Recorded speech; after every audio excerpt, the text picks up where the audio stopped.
Good morning! Ganda ng bulaklak, no? Kasing ganda ng umaga. Charot.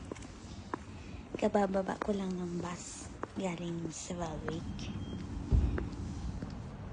Pupunta ako ng school. Kaya kailangan bumiyahe ng maaga. Malayo-layo din yung lalakarin ko. Ayan, oh. Diyan yung station. Train station. Ay, napahinto ako dito. Kasi tingnan mo, yan o, ang ganda, no? Oh, alam nyo yan. Ay, ibig sabihin yung mga kulay na yan. Tahimik pa ang syudad. At malamig.